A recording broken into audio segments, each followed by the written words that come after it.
It must have been a bit hair-raising for the congregants.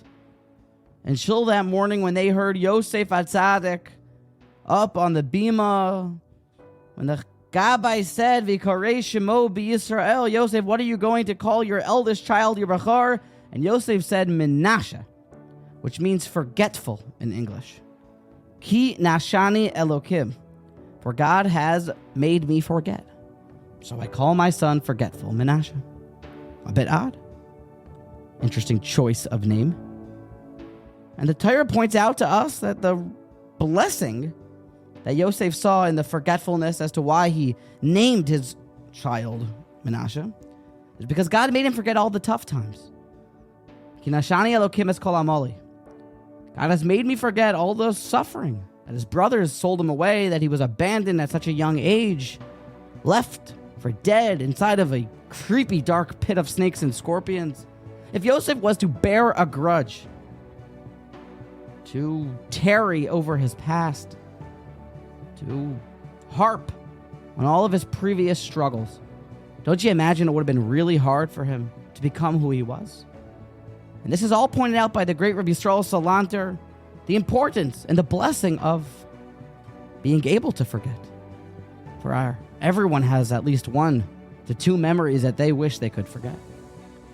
Rav Moshe Sternbuch in his Sefer Tam V'das has pointed out so eloquently by one of the Balabatim who spoke in the shul that I davened at last week at the bar mitzvah of his son. He pointed out, citing Rav Moshe Sternbuch, that the pasuk continues and Yosef also cites his forgetfulness of kind of the good times also as to why he named his son forgetful. Menashe, why? Ki nashani Elokim es kol amali. God made me forget all of the tribulations. Ve'es kol beis avi, and all of everything about my dad's house. Even the good stuff seemed to have been forgotten. And that was good in Yosef's eyes. And why? And Rav Moshe Sternbuch tells us, because often when we harp on previous successes, well, then in our new situation, we will just say, I wish it used to be like the old days. Like the kid who peaked in high school as the high school champion. Things were great back then.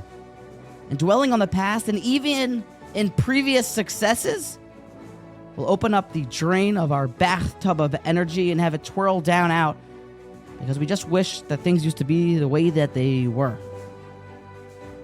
Often dwelling on previous successes also can make a person feel content, as if he's done enough. I've done something good.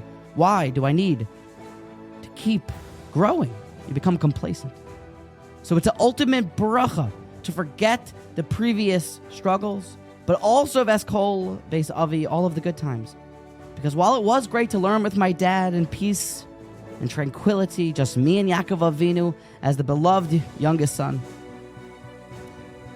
but remembering that when Yosef was in the next stage of life, was definitely going to have him limping through his time in Egypt.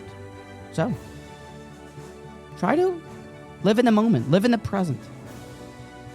Sometimes forget previous successes, because otherwise you'll be complacent. And definitely try to forget the things that give no value to you and only drain you of your strength. Shani Elokim, forgetfulness is sometimes a terrific bracha.